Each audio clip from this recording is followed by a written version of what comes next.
Hello and welcome to the Daily Summation from Kurt's Religion and Politics. I am your host. I am Kurt, and it is Saturday, November the 7th of 2020.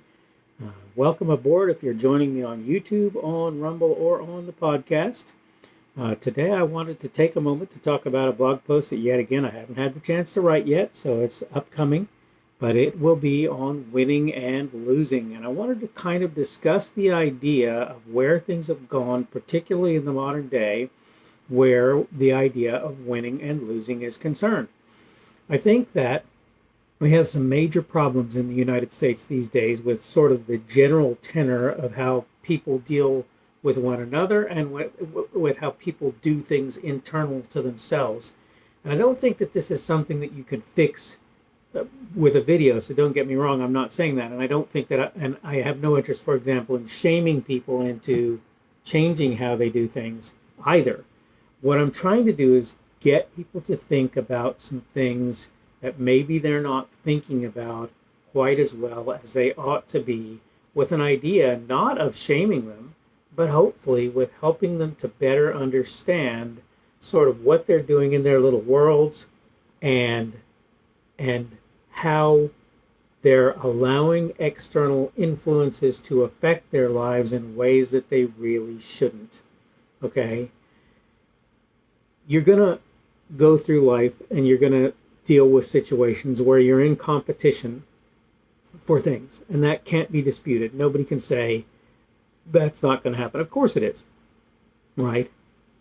And I urge everyone who's in a competition, when the competition is a reasonable one, when you're not doing something for, just for the credit and basically for nothing else, I urge everyone to do their best job to, as people like to say, leave it all out on the field when they are in competition. I urge you to do that. I urge you to try, because when you don't try to quote, win a competition, it's very much less likely you're going to succeed, right? And so I'm not arguing that you shouldn't do that. But here's the thing. You better get used to an idea. Sooner or later, at some point or other, you're going to lose. Okay? That's life. You're going to lose in some competition that you involve yourself in. That's life. And I have news for you. I've said this before, and I'll say it again. Losing is actually not as good a thing, you can argue, as winning, but it's a very good thing in as much as a person has actually taken the time to try to accomplish something, whether or not they succeeded in doing it. I've said it before, as I say, and I'll say it again, and that is, look, if you don't try, you won't lose, as it were, but you won't win most of the time either. Most of the time, people who don't try, like I say, you can argue they lose because by default, maybe, right? But you can't argue that they lost. But at the same time, you can't argue that if you didn't try to do something that you really wanted to accomplish, you don't win. And you don't succeed. And that depends on whether or not you consider that winning or just success. Now, I'm going to tell you also another thing about winning and losing is, and this is going to sound hokey, okay, but it's true, the person you're really in competition with is you, all right? Those other people out there doing whatever, whether it's a track meet, whether it's a math test, whether it's a spelling bee, whether it's getting the job done first and best, whatever it happens to be, those other people out there, they're not your real competition. You are. How well you can accomplish something or how badly you accomplish something is on you. It's not really on them, and you can watch them all you want, but that's not going to typically make you any more successful. You can maybe use the acts of another person to sort of egg you on, to spirit you forward, if you will, in the process, right? If you see that there's somebody behind you. But here's the thing. If you're not in front of the pack, you're not winning, if you get what I'm saying. And if you are in front of the pack, looking back, probably isn't doing anything for you. What you need to be doing is running and running hard, right? That's what you need to be doing. It seems like a complex thing, or no, it doesn't seem like a complex thing. It seems like a tempting thing, not a complex one, right? But a tempting thing for you to look back, and particularly to look back and gloat if you're not, if you, you know, if you're sort of inclined in that way. And I have to tell you, I've been inclined in that way, and it is a bad thing. Look, that's the other thing.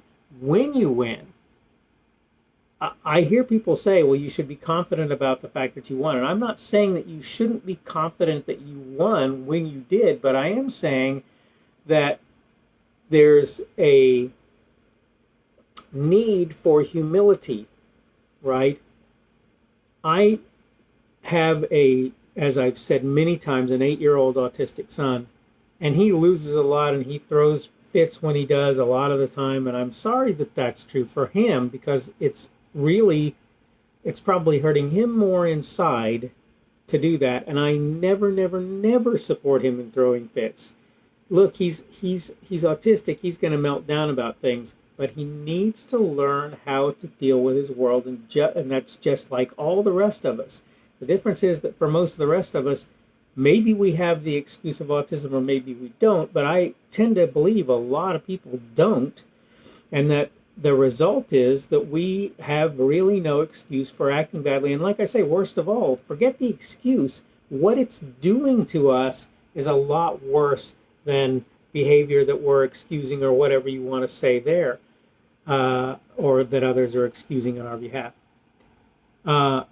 This is a sort of part of a more general problem to me, and it is that people are reacting to things in general, whether it's regarding them or regarding others, in emotional, impassioned ways. And I get particularly when you're young, the not desire, but tendency to do that. I get it. But what I'm telling you is, when you do that, you're actually doing more harm typically to a given situation than good, because when others disagree with you, now you've got that argument or that disagreement going on that you have to deal with as well. Instead, if you go, look, this is what I think is going on, or what I think has happened, or whatever, and you deal with things from a emotionally sort of even place, that's a better thing. But here's the thing. The thing that comes out is a sign of what's already inside. And I know this is true for me. There are times when I get angry, when I just absolutely shouldn't. There are times when I allow myself to be frustrated, when it's not helpful, and so forth. And I know that what's going on is that there are things in me that I need to deal with, because they're causing me to react badly and to react emotionally and so forth, when what I need to be doing is feeling peace inside and knowing that things are going to work out one way or another. I've had recently some tough days, and I'm not saying they're tough like some other people have dealt with. I promise you, there are people who have dealt with way tougher days than me, right? But I've had some tough days for me recently. Not knowing how I was going to pay for food, or not knowing if I was going to be able to pay my mortgage, or not being able to pay a car payment, or whatever. I've had tough days. But the reality is, what you have to do with that, well, okay, I'm gonna give the Christian answer, and it is, give it to God and let Him deal with it. Okay?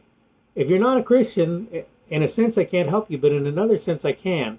It's not, you need to root out in you that frustration. You need to get it out to the point that you can, to make it so that when you deal with the world, you're not dealing with it in that way. When you don't release things as a Christian, though, it's a function of your not allowing the God who has ownership of those things to have His way in your life. That's what I would say about that. Okay, I am wrapping up because I'm running rapidly out of time here. Again, I'm glad to have you along, whether you're on YouTube, Rumble, or the podcast. I hope you're having a good day. Again, it's Saturday the 7th of November 2020, and I hope to see you again tomorrow on Sunday, November the 8th of 2020. And in the meantime, I hope you have a good weekend, and I hope you have a great day. The speaker on this edition of the Daily Summation is Kurt Schubert. This video was recorded on Saturday, November 7th of 2020. The Daily Summation is created for Kurt's Religion and Politics.